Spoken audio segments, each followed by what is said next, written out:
So, the Fuji X-T4 might be the best kept secret when it comes to mid-range cameras. In this price bracket, it's a good fit for both hobbyists and professionals. And on top of that, I even went out and shot my own fashion commercial to really test out this camera. So make sure to watch this video all the way through, because this camera is almost perfect. Keyword, almost.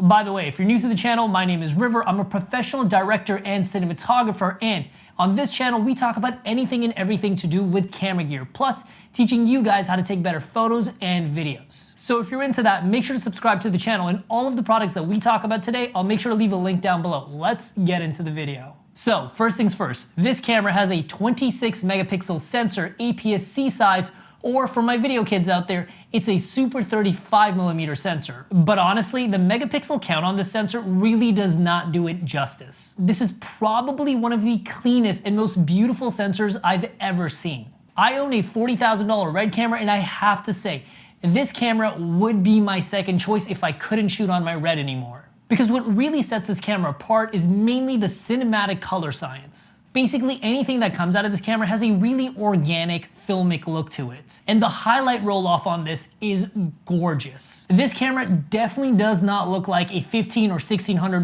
DSLR. It looks much closer to a $10,000 or even $15,000 proper cinema camera like a C500 or an FS6. Because the main thing that sets the color science in this camera apart is that it comes directly from Fuji. If you don't know much about Fuji as a company, they actually used to make the film stock back in the day that we shot most major Hollywood movies on, and so what they've actually done is they've taken the look of their 35mm stock and put it into a camera, and they're the only ones that can do that because they own all the patents. So this camera is going to look more like film and more organic and give you that raw vintage look that basically no other brand on the market can do. And on top of that, this camera has 10-bit log and 14-bit RAW. I'll get more into the nerdy specs, but basically this camera is a beast. So speaking of specs, let's get right into the nitty-gritty and nerdy specs of this camera. So when it comes to photos, this camera does an insanely fast 15 frames per second at 26 megapixels or 20 frames per second at 26 megapixels with an electronic shutter. Although if you're willing to drop your resolution from 26 to 20 megapixels, this camera actually does 30 frames per second, which is bonkers. That is as fast as real-time video. You cannot miss a shot, even if you tried with this camera. Also, Fuji RAW as a codec is insanely robust. You could literally edit this thing for months, and the image will still look good. Although, if you're getting this camera mainly for photos, I actually recommend looking into the Fuji X-T30 or X-T3. They have almost the same photo capabilities. The Fuji X-T4 really shines when it comes to video. So let me just talk about the most insane feature on this camera. It does full HD up to 240 seconds, which no other camera on the market does right now. And at first I was really excited because the 240 frames per second does look good, but it's not nearly as sharp as the 120 at full HD or just 4K in general. Next to the 4K footage, the 240 doesn't really look that good. It's a nice gimmick to have, but I probably wouldn't use it for regular work.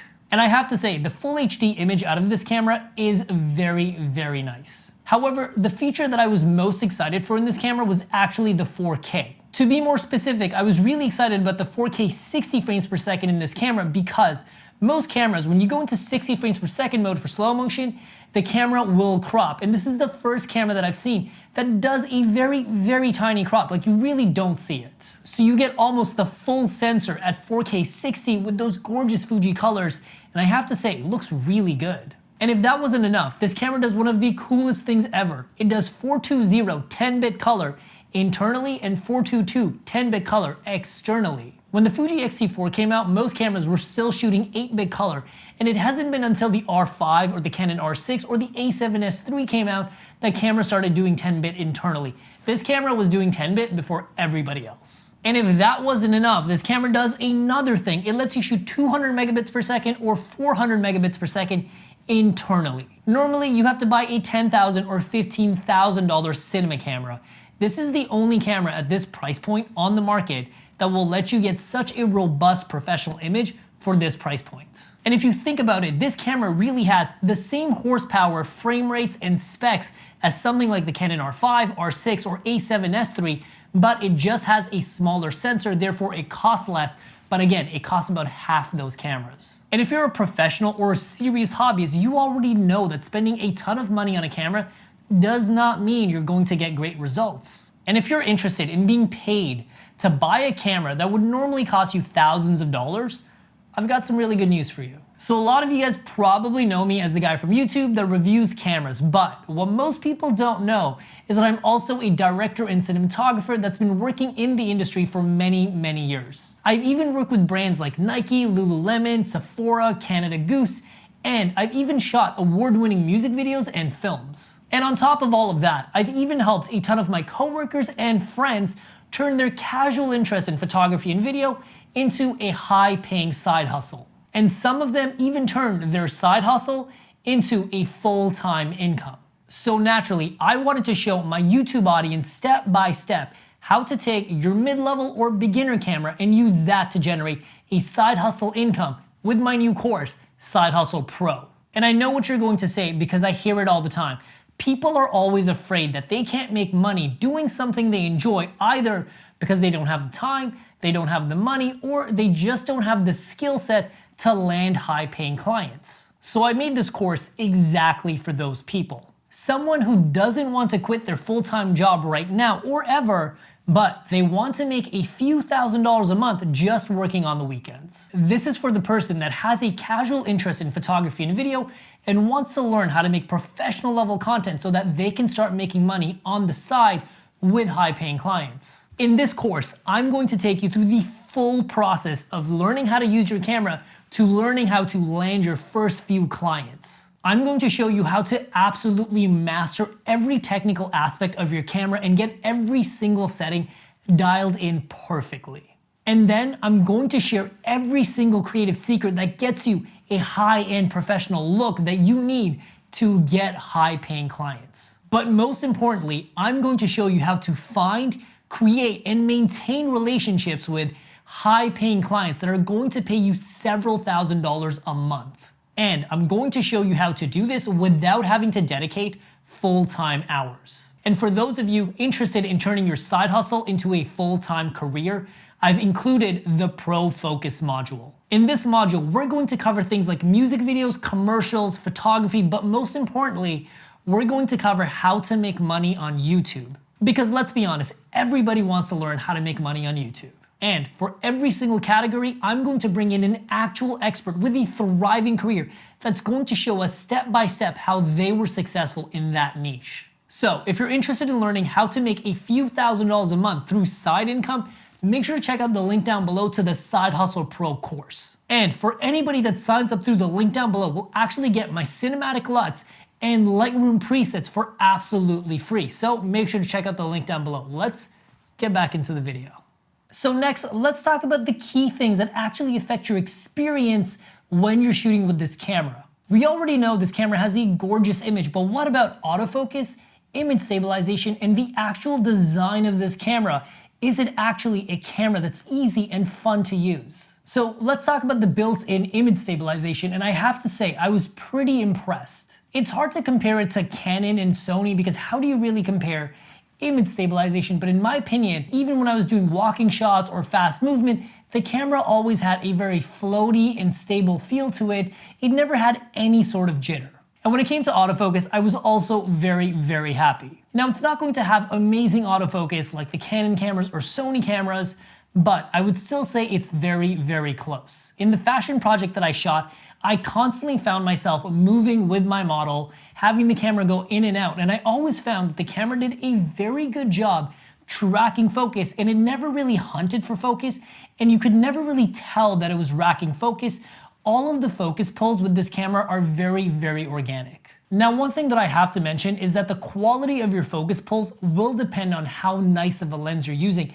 I ended up using the cheapest lens you can get with the Fuji, which is the 18-55, and I was pretty impressed. It looked really, really good. And one thing that I was really impressed with this camera and pretty much every other Fuji camera is that it's really good at low lights. At 8,000 and 10,000 ISO, it's pretty clean, and any little bit of noise you see looks very organic and filmic and does not look like digital noise. And that's pretty impressive considering most Canon cameras that cost more than this camera usually start to look bad after 2000 or 3200 ISO. And lastly, let's talk about the design of this camera because I do have quite a few problems with it. I personally like the overall Fuji design philosophy, take this cool modern camera, make it look like a retro vintage camera, but still give it all the buttons and dials of a modern camera. However, where this camera really falls short for me is more so in the video features. For example, it does have a side articulating screen, which I love, but the touch controls on that side articulating screen are abysmal.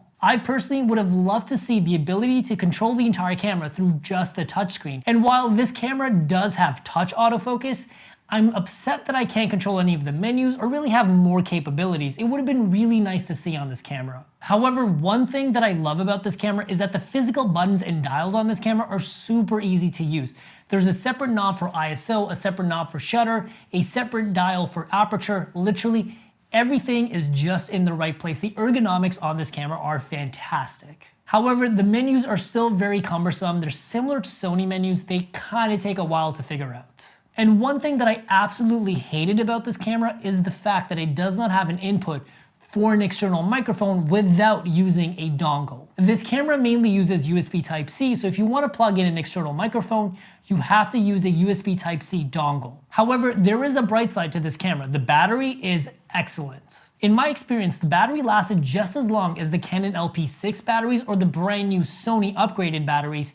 I was really impressed by the battery life on this camera. Also, this camera charges via USB Type-C right through the body, and I have to say the camera charged pretty fast. Overall, this is probably one of the best mid-range cameras that anybody can get right now. The horsepower in this camera is unparalleled. It is an absolute beast. The image quality in this camera is amazing. The colors are beautiful, and it has a really organic cinematic look to it. If you're a professional, you're going to love the results you get. But most importantly, this camera is a great value. For how much you spend on it, you get way more in return.